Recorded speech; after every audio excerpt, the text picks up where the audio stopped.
yung plastic niya agad? Yung luma? Dagdagan ko lang.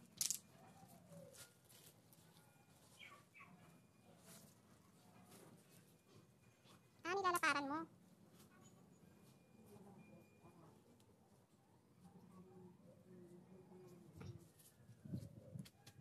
Ayaw mo ba? Ito ba na ref? Ay, na ref. Magsasakyan.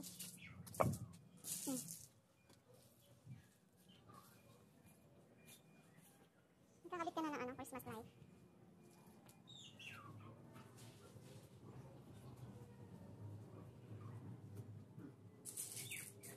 Ang halod. Maglalagay ka na? Patulong na kay Bibi. Para na ilalagay yun eh. Dapat pala isa pang gloves na ganyan eh. Makabili ka bang gloves?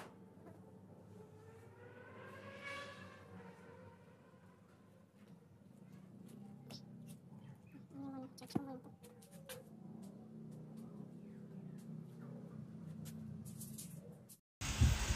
Ayan guys, si tatay tapos na. Ayan, naisalansan niya na ng maayos yung mga bato kasi kanina nakita nyo, 'di ba? Inangat niya yung mga bato na yan, tinanggal niya tapos pinalitan niya yung mga plastic. Kasi yung plastic na sa pinyan guys sa ilalim is mga durug-durug na. So ang tendency niyan, pagka durug-durug na yun, syempre mga butas-butas na, tutubuan na ng mga damong ligaw yan. So, ayan o, ang ganda-ganda niya pagka ganyan. Nakaseparate yung mga bato. So, dapat ang mga damo nandito lang sa gitna. Minsan kasi, pagka tunaw na yung mga plastic sa ilalim, ayan, may mga maliliit na damo na dyan, mga ligaw-ligaw na damo. So, ang pangit tingnan. Ayan, tapos nakapagputol na rin siya ng damo, nag-grass cut na rin niya. Ayan, tapos, ayan yung yellow bell na yan. Dati, mahahaba yan. Ang ginawa ko guys, tinrim ko yan ng ganyan. Kasi gusto kong mamulaklak lang siya ng ganyan kaliit. Kasi dati yung plano namin, pagagapangin namin sa bakod. Kaya lang masagwa, hindi maganda. Kasi bumabagsak din yung sanganong yellow bell. So, dapat ganyan lang. So, yung yellow bell dito sa harapan, yun ang inano namin. Tapos, napansin ko nga itong halaman ng kapitbahay. Dumudungaw na dito. So, nagandahan ako dahil wala kaming halaman na ganyan. Alam na this. Ayan guys, kinat ko na lang yung dulo nun kasi nga lumampas naman na siya dito. So, itatanim ko yun dyan sa isang paso para or sa isang side dyan para maganda rin siya kasi 'di ba maganda yung klase ng halaman na yun. Ayan, kasi dalawa yun eh, isa dun sa likod, ay sa harap, tsaka isa dyan sa side. Ayan, tapos si tatay pinagmimerienda ko na lang kasi kawawa naman. Kanina tiniblang ko na siya ng kape. So, ayan.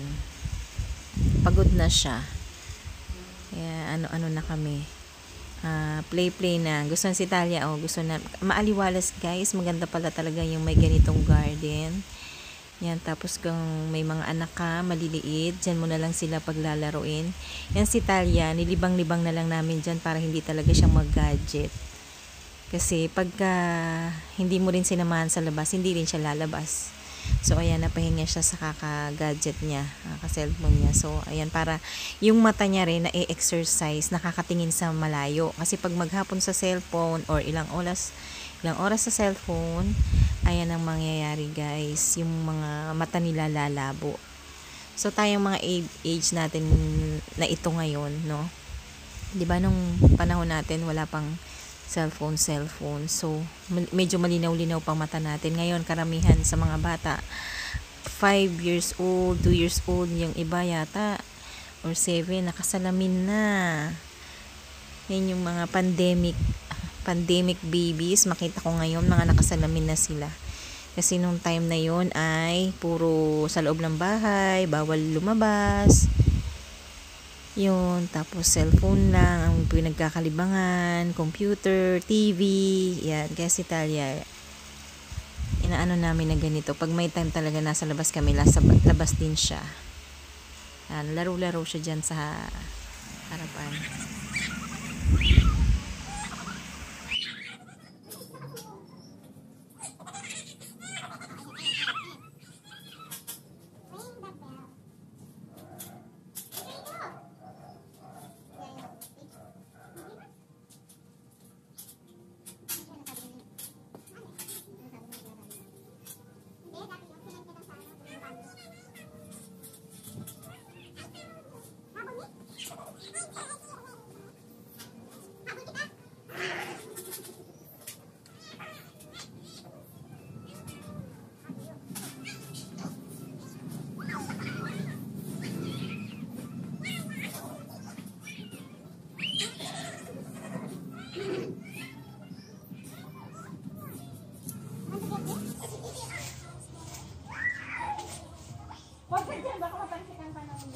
tatay mo.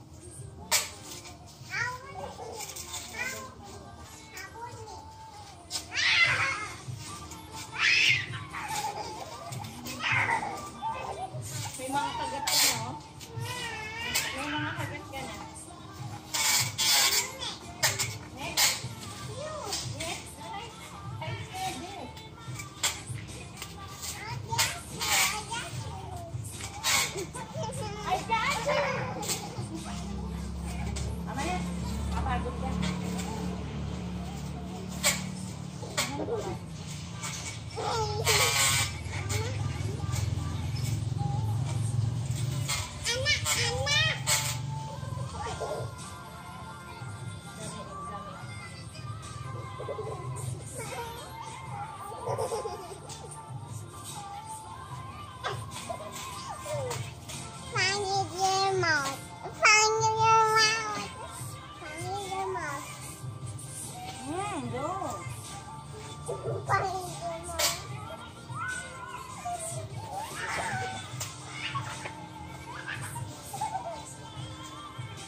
Yan, babalaw na si nanay.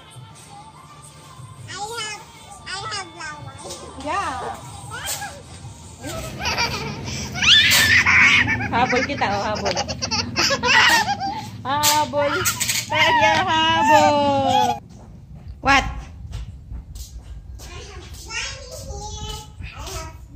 You have slide. Oh, you slide na.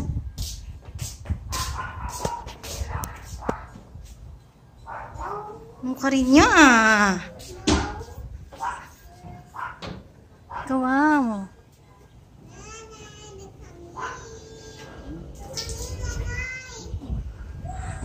Nye.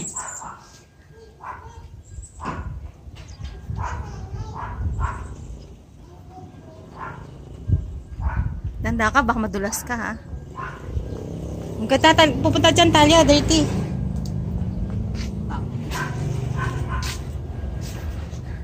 Ha?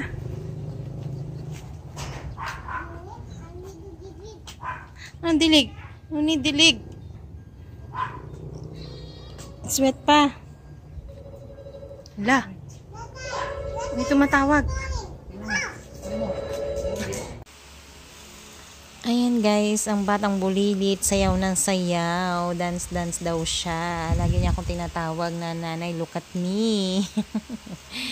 Tinurn off ko na lang or minute ko na lang yung music guys kasi baka makapiright ako. Makakopyright ang nanay. So maganda nga sana may music. Pero wala. Uli, ganyan na lang. Tapos si tatay guys, ayan.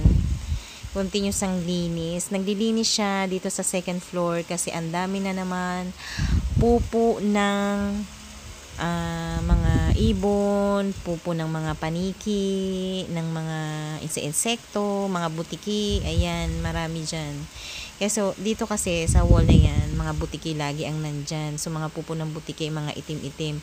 Dahil nga ganyan ang pintura ng bahay, ganyan na nga ang pintura niya. So, napakaliwanag. Kitang-kita mo yung mga gatuldok na mga itim-itim dyan, masagwa.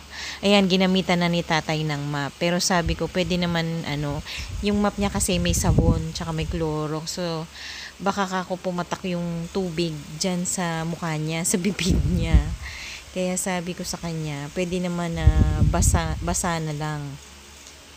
Basa na lang ang gawin niya. Pero yung map na yan, nilinis na yan bago niya ginamit sa wall. Kasi pang flooring nga yan. So, isa lang yung map namin dito. Kasi yung iba na putol na yung mga unang nabili namin. Kasi nga talagang malaki yung bahay. So, gamitin talaga yung map dito. Hindi mo rin kasi maaabot ng matataas kasi talaga.